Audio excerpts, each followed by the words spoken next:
الحمد لله رب العالمين والصلاة والسلام على نبينا محمد وعلى آله وصحبه أجمعين أما بعد فنحمد الله تبارك وتعالى أن من علينا بالعودة إلى الدروس. نسأل الله عز وجل أن يمن علينا بالإعانة وأن يوفقنا لما يحب ويرضى. Toutes les louanges appartiennent à Allah subhanahu wa ta'ala. On remercie Allah subhanahu wa ta'ala qui nous a donné de la force après cette coupure pour reprendre les cours. On demande qu'Allah subhanahu wa ta'ala fasse que ces cours soient profitables pour moi en premier ainsi que pour mes frères et mes sœurs. Donc nous allons incha'Allah tabaraka wa ta'ala continuer ce que nous avons débuté. Et comme vous avez pu voir que le livre s'intitule Risalatun min muhibbin ila akhihi al-mubtala, une lettre d'un aimant à son frère éprouvé. Et la fois passée, nous avons entamé le chapitre numéro 5 qui prend et qui porte comme titre Man qudwatuka fil ibtila, qui sont tes exemples lors de l'épreuve. Et Cheikh Hafidhallah tabaraka wa ta'ala dans ce chapitre a cité les prophètes, a commencé par citer les prophètes alayhimus salatu wassalam pour les prendre en exemple. Donc il dit Hafidhallah tabaraka wa ta'ala أيها المحب المبتلى تذكر في ابتلائك أنك مهما يكن بلاؤك دون بلاء خيار الناس فبهم اقتده في المحن. Donc il dit peu importe à quel point l'épreuve elle est intense, sache que cette épreuve-là, elle est moins intense que ce qu'ils ont subi les prophètes et les élus, et ce qu'Allah subhanahu wa ta'ala a choisi parmi les nobles prophètes et messagers alayhimus salatu wassalam. Alors il a commencé hafidhahullah tabaraka wa ta'ala par citer en premier l'histoire et l'épreuve de Adam alayhi salam. On l'a vu avec un peu plus de détails. Et il a cité par la suite l'histoire des enfants de Adam alayhi salam. Et par la suite on a cité l'histoire et l'épreuve de Nuh alayhi salam. Et on a dit que l'histoire de Nuh et son épreuve est une consolation pour toute personne qui est rentré dans le domaine de la prédication, car Nuh alayhi salam a demeuré plus de 950 ans. Il a appelé son peuple à la droiture et à adorer Allah subhanahu wa ta'ala seul, sans rien lui associer subhanahu wa ta'ala. Pendant 950 ans, on rapporte dans les livres de tafsir qu'il n'y avait que 80 ou 82, d'autres disent 83 personnes qui ont cru en lui subhanahu alayhi salatu wassalam. Et pourtant il n'a pas eu le désespoir, car il a seulement réalisé la mission qu'Allah subhanahu wa ta'ala lui a ordonnée. Pendant 950 ans, il n'y avait que 83 personnes qui ont répondu favorablement à son appel alayhi salam. Et par la suite, il a eu l'épreuve de voir son fils partir avec les mécréants. Et il a été pris par le sentiment de faiblesse que tout père peut avoir envers son fils. Et pourtant Allah subhanahu wa ta'ala a décrété que le fils de Nuh alayhi salam soit parmi les mécréants. Et cette épreuve-là a beaucoup touché Nuh alayhi salam. Et par la suite on a cité l'épreuve de Ibrahim alayhi salam avec son père, avec son peuple, comment ils étaient durs envers lui. Et on a vu l'histoire de Hud alayhi salam, et après l'histoire de Salih alayhi salam, et par la suite l'histoire de Shu'aib, comme il l'a cité hafidhahullah tabaraka wa ta'ala. Et après on a vu la dernière épreuve et la dernière histoire, c'était l'histoire de Yusuf alayhi salam.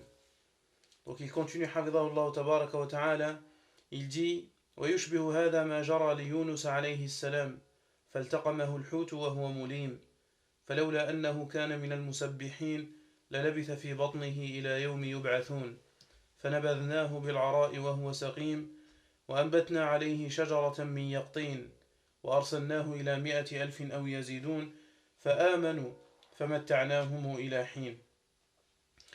Donc il continue, Hafidhahullah tabaraka wa ta'ala, et il cite l'histoire de Yunus alayhi salam, qu'il a été éprouvé par l'entêtement de son peuple.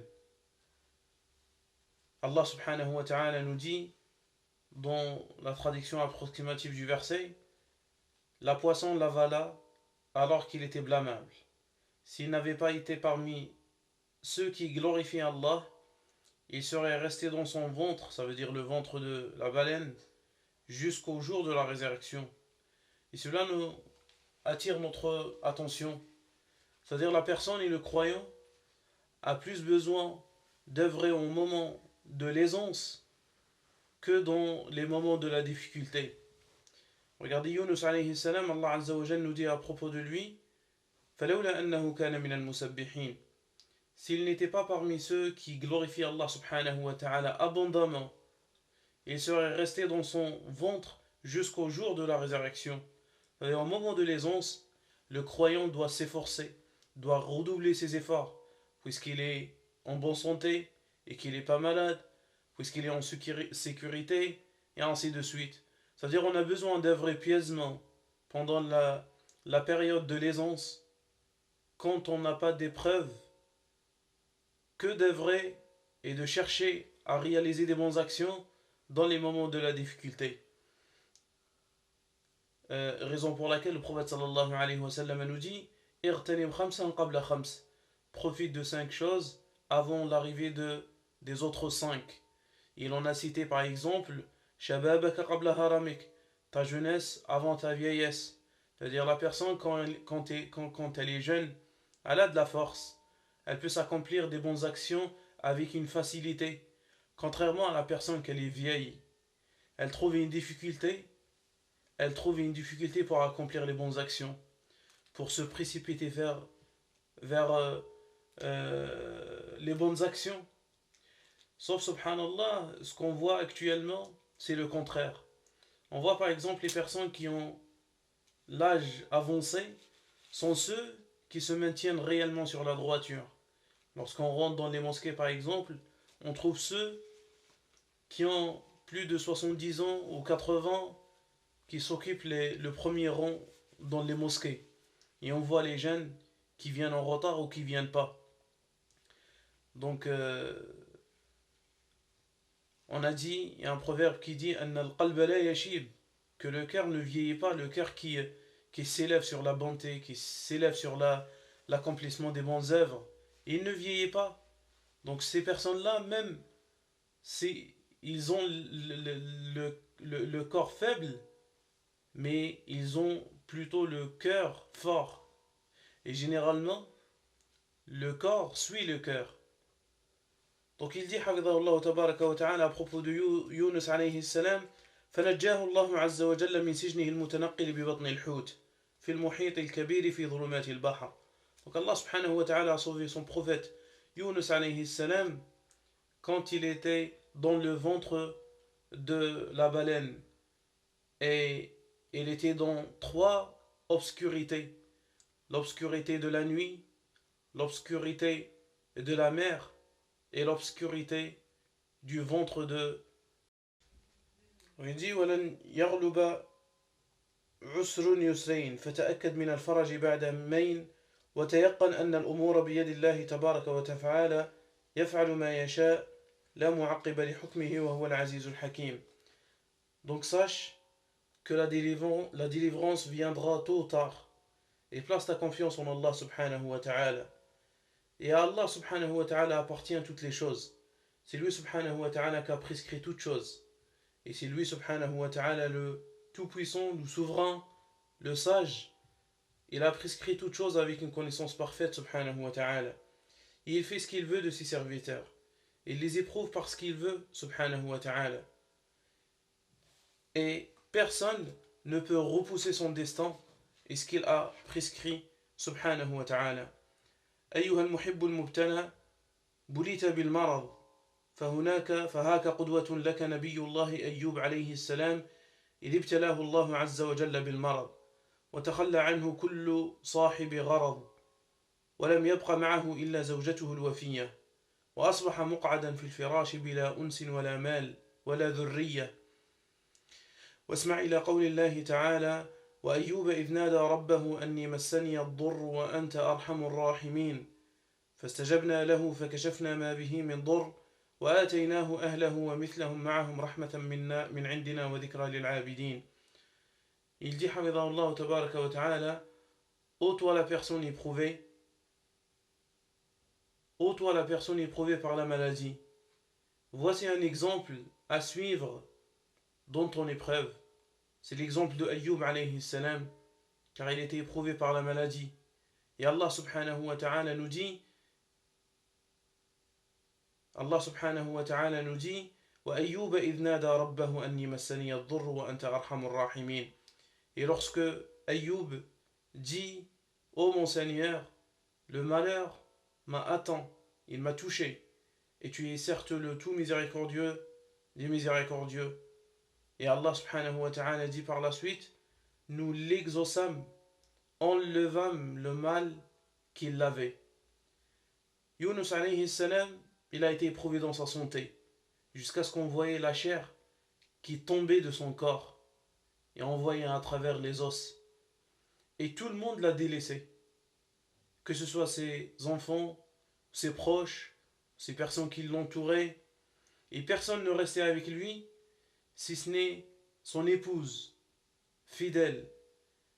Et il est resté sur son lit, et il n'avait personne qui l'entoure, qui le console, et qui le secourt, qui le soutient, si ce n'est son épouse.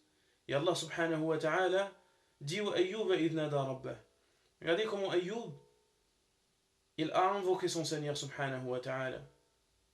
Il a dit: inni massani ad-dhurr. Il n'a pas dit: pourquoi Allah azza wa jal tu m'envoies cela, pourquoi je suis éprouvé avec ça. Il a seulement décrit ce qu'il avait. Il dit: wa Ayyuba idh nada rabbahu anni massani ad-dhurr. Il dit: certes, le malheur m'a touché, et tu es le miséricordieux des miséricordieux. Et par la suite, Allah subhanahu wa ta'ala a exaucé son invocation et il lui a accordé la guérison. أيها المحب المبتلى إذا كان بلاؤك بالعقم فتذكر قدوتك زكريا عليه السلام. Ô toi la personne éprouvée par l'infertilité, alors voici un exemple au sujet de ton épreuve. C'est l'exemple de Zakaria alayhi salam. Comme Allah subhanahu wa ta'ala nous dit: وزكريا إذ نادى ربه رب لا تذرني فردا وأنت خير الوارثين. Et lorsque Zakaria dit son Seigneur subhanahu wa ta'ala: ne me laisse pas seul, et tu es le meilleur des héritiers. فاستجبنا له ووهبنا له يحيى. Nous l'exaucâmes et on lui a accordé Yahya et on lui a réformé son épouse. وإليك قدوة في أمور كثيرة وأعمال متعددة غير يسيرة. ولهذا أكثر الله عز وجل من ذكر قصته مع قومه حتى صار له ولقومه النصيب الأوفر في القصص المعتبرة ألا وهو كليم الله موسى. Donc il dit à la fin: et voici ton exemple dans plusieurs sortes d'épreuves.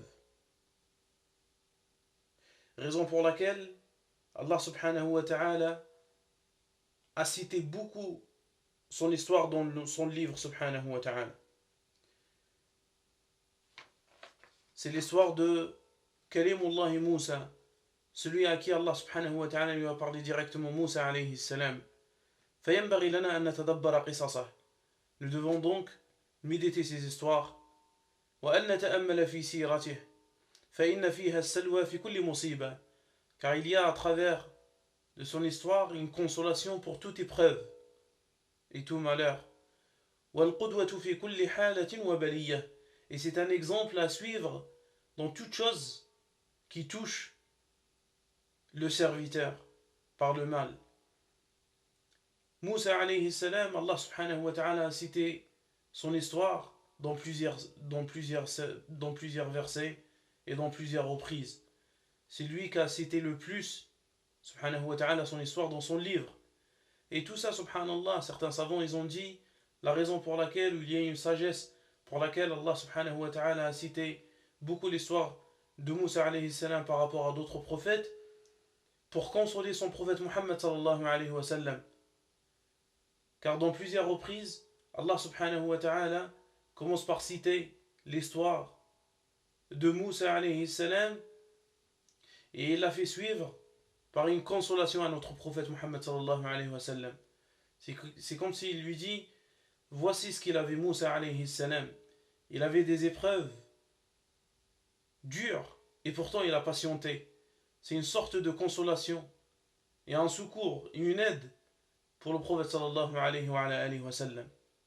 Il dit par la suite, وأخيرا أيها المحب المبتلى إليك أعظم القدوات وأكبر القيادات سيد البريات نبينا محمد صلى الله عليه وسلم فقد قال الله تعالى لنا لقد كان لكم في رسول الله أسوة حسنة لمن كان يرجو الله واليوم الآخر وذكر الله كثيرا. Et finalement, ô toi mon frère éprouvé, il y a à travers les épreuves du prophète sallallahu alayhi wa sallam, le meilleur des messagers, le maître des prophètes, alayhi salatu wassalam, la meilleure personne qu'Allah Azza wa Jalla a créée, la meilleure créature d'Allah subhanahu wa ta'ala, notre prophète Muhammad sallallahu alayhi wa sallam. Allah subhanahu wa ta'ala nous dit dans son livre, لَقَدْ كَانَ لَكُمْ فِي رَسُولِ اللَّهِ أُسْوَةٌ حَسَنَةٌ. Vous avez certes dans le messager d'Allah sallallahu alayhi wa sallam, Rasulullah, un meilleur exemple à suivre pour celui qui espère la rencontre d'Allah et le jour du jugement dernier. وَذَكَرَ اللَّهَ كَثِيرًا, et qui a évoqué Allah abondamment. Celui qui médite l'histoire du prophète sallallahu alayhi wa sallam, alors qu'il était la personne la plus noble auprès d'Allah subhanahu wa ta'ala. Et pourtant il a eu toutes sortes d'épreuves, sallallahu alayhi wa sallam. Il a été éprouvé par Al-Yutum, l'orphelinat. Il a atteint le degré le plus élevé dans cette épreuve. Son père, il est décédé alors qu'il était dans le ventre de sa mère. Muhammad sallallahu alayhi wa sallam. Il n'a pas vu son père. Puis sa mère, elle est décédée alors qu'il avait 6 ans. Il a été pris en charge par son oncle. Puis il est décédé. Puis il a été pris en charge en premier par son grand-père, Abdul Muttalib. Et il est décédé à l'âge de 8 ans. Puis il a été pris en charge par son oncle Abu Talib. Et il est décédé. Et il aimait beaucoup le prophète sallallahu alayhi wa sallam. Et il voulait que son oncle Abu Talib dise la ilaha illallah. Et le prophète sallallahu alayhi wa sallam, lorsqu'il a vu Abu Talib décédé sur la mécréance, car pendant qu'il était dans ses agonies, pendant qu'il était sur le lit de la mort, il y avait de son côté droit les polythéistes, et de l'autre côté il y avait Muhammad sallallahu alayhi wa sallam, notre prophète. Et le prophète sallallahu alayhi wa sallam il lui dit, dis ya am, ô mon oncle, dis la ilaha illallah, une parole avec laquelle je témoignerai pour toi le jour du jugement. Et les autres disaient, est-ce que tu veux renier la religion de Abdul Muttalib? Tu veux mourir sur la religion de Abdul Muttalib? Et le prophète sallallahu alayhi wa sallam a répété la même chose. Et les autres ne cessaient de répéter la même chose jusqu'à ce qu'il est décédé sur la mécréance. Wal'iyadu billah. Il a été triste. Il était triste. Sallallahu alayhi wa sallam. Il a épousé Khadija radiyallahu anha wa ardaha. Et il l'aimait beaucoup. Radiyallahu anha wa ardaha. Il a épousé Khadija radiyallahu anha wa ardaha avant l'émigration vers Médine. Et elle est décédée. Il était triste sallallahu alayhi wa sallam pour la perte de Khadija radiyallahu anha wa ardaha. Il avait des enfants sallallahu alayhi wa sallam. Il a eu des enfants. Ils sont tous décédés l'un après l'autre durant son vivant sallallahu alayhi wa sallam. Sauf sa fille Fatima radiyallahu anha. Et pourtant on lui a annoncé qu'elle va te rejoindre 6 mois après ta mort. Et c'était le cas sallallahu alayhi wa sallam. On lui a accordé Ibrahim alayhi salam alors qu'il était âgé sallallahu alayhi wa sallam. Et il est décédé entre ses mains sallallahu alayhi wa sallam. Il a goûté sallallahu alayhi wa sallam à l'épreuve de la perte des proches. On a torturé le prophète sallallahu alayhi wa sallam. On l'a chassé de la Mecque. On l'a torturé. L'un des polythéistes venait prendre le prophète sallallahu alayhi wa sallam par son cou jusqu'à ce qu'il faille perdre le souffle sallallahu alayhi wa sallam. Et il dit par la suite il tombait comme le mur tombe sallallahu alayhi wa sallam. Il était éprouvé dans sa santé sallallahu alayhi wa sallam de la part des polythéistes. Lorsqu'il priait sallallahu alayhi wa sallam devant la Mecque, on amenait les intestins d'une chamelle qui a été égorgée et on les a posés sur son dos sallallahu alayhi wa sallam. Et personne ne pouvait le défendre jusqu'à ce que Fatima radiyallahu anha est venue et a enlevé ce qu'elle avait sur son dos sallallahu alayhi wa sallam. Il voulait faire goûter l'épreuve et l'amertume de la faim au prophète sallallahu alayhi wa sallam. Un boycott a été assiégé contre le prophète sallallahu alayhi wa sallam et son peuple pendant 3 ans. حصروا في الشعب 3 سنين لا يباع لهم ولا يبتاع منهم ولا يتزوجون منهم ولا يزوجونهم بناتهم. Donc un boycott a été assiégé contre le prophète sallallahu alayhi wa sallam et son peuple. Et ils n'achetaient pas, donc les polythéistes n'achetaient pas, ils ne vendaient pas au prophète sallallahu alayhi wa sallam et son peuple. Et ils prenaient pas leurs filles, ils ne leur donnaient pas leurs filles.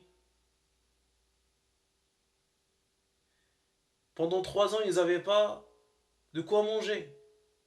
Radiyallahu anhu wa ardah. Jusqu'à un compagnon, radiyallahu anhu wa ardah, il disait, on n'avait rien à manger et on mangeait les feuilles des arbres. Jusqu'à ce que nos excréments étaient comme les excréments des bestiaux. Puis il part, sallallahu alayhi wa sallam. Allah azza wa jal lui ordonne de quitter la Mecque. La ville qui aime beaucoup sallallahu alayhi wa sallam.